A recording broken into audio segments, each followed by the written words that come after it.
Yeah, so hi, I'm Julian. I'm a mechatronics engineering student here at the University of Waterloo, and I'm part of the battery team for Waterloop, which is our Hyperloop team here. So today I just wanted to talk a bit about our battery pack that we've been developing for our next generation Hyperloop pod, which is Goose 6. So I'll be going through the design process, our manufacturing methods, and like some of the most important things that we learned during this process. So here's our design process. So, like all engineering projects, we first needed to flesh out requirements for our Hyperloop pod. We started to design our Hyperloop pod last April. So our entire team just got together to talk about high-level requirements for our Hyperloop pod. So these requirements are what the battery team needed to accomplish with our battery pack. So we needed the output to be 160 volts, 20 amps for our battery pack. We had several thermal requirements as well. We knew that we wanted to fan cool our battery pack, so there was very specific battery spacing that we needed to accommodate, as well as size requirements. So we got together, like I said before, and then we found the footprint of our pod. So that footprint was how big our battery pack needed to be. So after finding our requirements, we went into our research phase. The first step we needed to do was choose a cell. So we bought many different types of lithium ion cells and tested them. We knew that we wanted to use lithium ion because lithium ion were the most widely available and reliable to get. So we tested different 18650 cells as well as 21700 cells from multiple different brands to determine which cell would be best for our use. When choosing a cell, the main variable that we were concerned about was the thermal performance when discharging. So to acquire the thermal data, we used an electronic load. One of the other student design teams at Waterloo gave us a Python script to use with our eLoad. So when discharging the cells, we can get a voltage current graph. From here, all we need to do is find the slope of the graph to determine the internal resistance of the cell. We were looking for the lowest internal resistance because the lower internal resistance, the less the cell would heat up during discharge. So another thing that we did with the electronic load was discharge at a constant current. So even if we had the internal resistance value, we just wanted to double check the thermal performance of the cell. So we discharged the cell at different currents and monitored the temperature with a thermistor just to double check if it would heat up way too much for our liking. So the cell that we ended up choosing was the Moly cell 21700. These cells had the best thermal performance when testing. It had the lowest internal resistance, and the cell itself provided more than enough output for our use cases. So like you can see on the screen, the specs for the cells are 45 amp output, 3.6 volt nominal voltage, as well as 4,200 milliamp capacity. So another thing that we needed to research and source were our current collectors. So the current collectors are the material that connects the cells together. And the piece that, like I said, the current collectors is the piece that connects the cell together. And the material that we decided to go for is the EMS SigmaClad. We're fortunate enough to get a sponsorship for this material, which is another reason that we decided to use it. This is a really good current collector material because it has the both optimum conductivity and it's really good for manufacturing. So as you can see from the diagram, most of the material is made out of copper, which is great for conductivity, and the stainless steel and nickel on top has a really high resistance, or not a really high resistance, has a good resistance to be used for spot welding, which is one of our manufacturing methods. The SigmaClad is 0.3 millimeters thick, which we calculated is enough to carry our current output. So moving on to our pack design. So to achieve the 160 volts in our requirements, we chose to make 4 40-volt mini packs, and then we just connect them together in series to get the 160 volts. Each mini pack consists of 11 series and 3 parallel lithium ion cells, and this allows to output the 40 volts. Each mini pack will have its own battery management system slave board, and these slave boards will be connected to a master BMS. My voice is a bit raspy today. Yeah, so this is our mini pack design. So just for simplicity, I'm just going to be focusing on the mini packs because, like I mentioned before, the entire battery pack is just made up of 4 mini packs. So this external look is right here. Key features to note here is that our safety features. We made sure to that none of the terminals of the cells are exposed. We knew that we're going to be handling these mini packs a lot. We would need to swap them out, charge them, and repair them. So in order to ensure the safety, we need to implement safety features in the pack so that we can work with the battery pack safely. So as you can see, none of the terminals are exposed, and any parts carrying current are also not exposed. So anyone working with this battery pack will be safe. So continuing on safety design features that we implemented, we added a secondary layer of covers on top of the terminals of the batteries. This is to make sure that when you remove the top cover of the battery pack, you have no chance of touching the current collectors itself, which is carrying current. So yeah, continuing on mini pack design. So under that secondary layer of covers, we have our current collector. The cell holders are on the top and bottom, and these are the exact same piece. However, they are orientated opposite each other, so in order to connect the cells in 11 series fashion. The picture on the right might be easier to understand how the cells are connected in series. The cell holder design would be good since we have the identical piece on top of on the top and on the bottom. We just orientated differently. However, even though this design works, we ran into some safety problems during manufacturing, and I'll go over that in later slides. Another feature to note in this design is the green standoffs. These green standoffs are to improve the structural integrity of the battery pack. These standoffs connect the top cell holders and bottom cell holders together, and they just maintain the structure when we're working with the battery pack. This allows us to not worry about the welds coming off on the current collectors coming off the terminals of the cells when moving the battery pack. These standoffs are screwed into the cell holders with M3 screws. So I can talk about a little bit about the battery management system connections as well. So at the ends of each mini pack, we have two 6-pin Molex connectors. These connectors are to be used by the BMS to monitor and charge each series row of the battery pack. An 11 series battery pack has 12 BMS connections. So from the top and bottom of the battery pack, you will have access to 6 series connections. So the connectors on both ends of the battery pack will allow the BMS to make all the connections that it needs. So the rest of the pins, since notice that there are 12 pins on either end.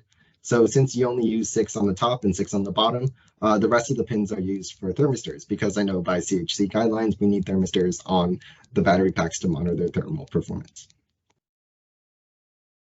So yeah, next I'll talk a bit about the manufacturing process that we use to make our battery pack.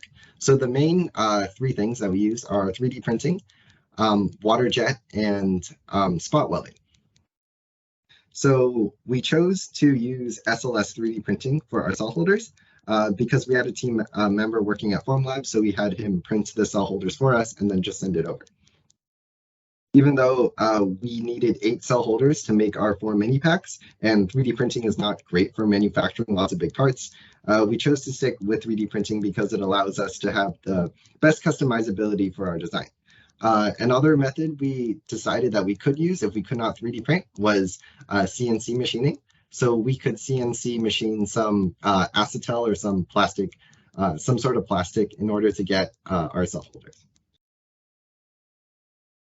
So spot welding. So we chose to spot weld the current collectors onto the cell terminals because spot welding is just like the easiest and safest way to connect batteries together. Spot welding allows us to make welds without heating up the battery too much, and heating up our batteries are really bad. So we want to avoid that at all costs. So how it works is that you have 2 prongs, and then you touch the 2 prongs next to each other on top of the current collector, and the current collector is on top of the battery terminal. So when you're ready, all you need to do is push a pedal, and then a current will run from one prong to another. And the current flow, the path of the current would heat up, which would create a weld on the current collector, welding the current collector to the battery terminal. Yeah, so some important lessons. So to end off, I just want to talk about like the most important things that we learned in case any other teams want to create a battery pack for their Hyperloop pod. So since this was our first time making a battery pack with lithium ion cells, we ran into a couple of accidents during our manufacturing process. So the image on the right is an example of what happens when you accidentally short some cells together. So before I mentioned that we wanted to use the same cell holder for the top and bottom of the battery pack. So even though this works, it's not the greatest because it's really easy to miss a lot, like to not orientate the cell holders properly, which caused us to create a short.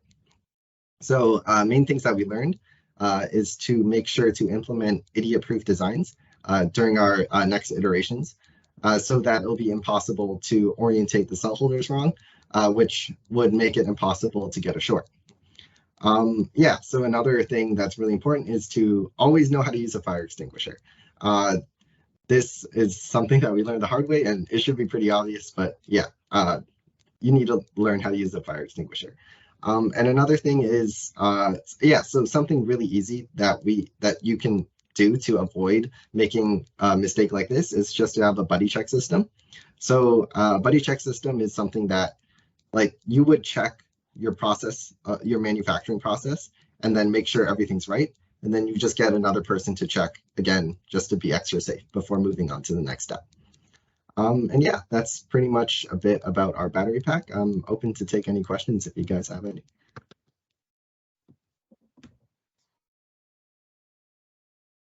Yeah, I have a question. First of all, I really love the design. You guys should be really proud of yourself. I think it's beautifully designed, so great job on that.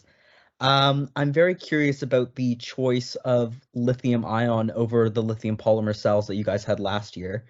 I do know you guys did internal resistance checking, but I would assume that the lithium polymer would still have lower internal resistance, but possibly unless you're going for like higher capacity, which might make sense if you're going for something in the future, but maybe for this competition, it makes less sense. I do have another question after that, but that's my first question.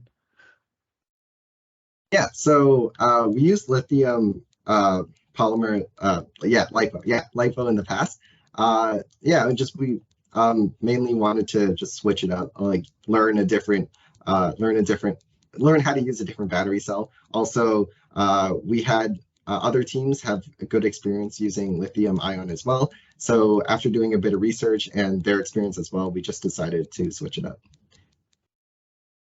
Yeah, no, that's a good answer. So my second question is why choosing the 3P cells? Because with the specs of those batteries, you should be able to get away with 1P. Is it just for like a little bit of safety, or something else? Yeah, that's actually a really good question. So the thing was, our battery team is actually ahead of the rest of the team. So we were in development when they were still fleshing out requirements a bit. So the requirements they gave us initially overspec the battery pack a lot, which is why we went for 3 parallel. So that 20 amps of output. We should be able to get away with only 1 parallel, but like since there's a bit of timing issues, we just stuck with a 3P. Yeah, another great answer. Good job, guys. Thanks. And Robert, I think you have a question. Yeah. So you guys said you 3D printed your battery spacers or holders rather. Did you and you also considered like CNCing them? Did you ever consider like outsourcing them by any chance, or was that like not a consideration? Yeah, so we did consider outsourcing it, but this is just a stroke of luck that we had a person working at Formlabs. So since we knew the Formlabs printers pretty well, since our cell holders are also pretty big, we needed like the bed size to be pretty big as well. and we couldn't do that at our university. So it was rather Formlabs or like a really expensive external one. So yeah, we just Formlabs. We chose Okay. Formlabs. With Yeah. if the company that you ordered batteries from, if they like Mhm. provided like custom like battery holders for them, would you have like ordered from them too, or no? Probably not, because we had really specific thermal requirements that our thermal team gave us. So the spacing between the battery cells were pretty specific. So I don't know if they would be able to accommodate for that. Gotcha. Okay. Yeah. I also had a second question. Mhm. So this battery this like battery pack this is for powering your, I'm assuming, your propulsion or your motors, right? Yeah. Okay. Do you guys have like separate battery pack plans for other subsystems that require power, or is this for like the whole thing too? Yeah. So this battery pack would be powering the entire pod. Oh, I see. Okay. Yeah. Gotcha. Um, and then for your battery management system, was that outsourced or was that made like designed with like a PCB and everything?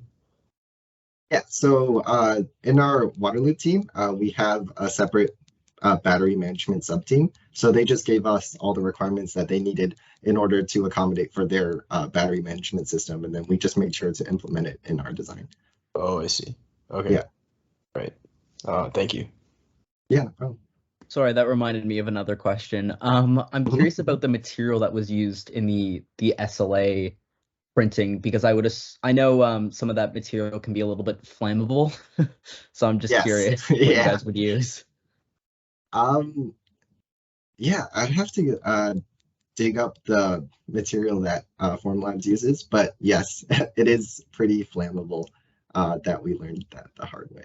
I'm sorry, I'm not too sure about which material that we used without like No, digging it up. yeah, I'm guessing it's some sort of engineering material that isn't super flammable, but I was just curious if you knew. But yeah, thanks. Yeah, no problem.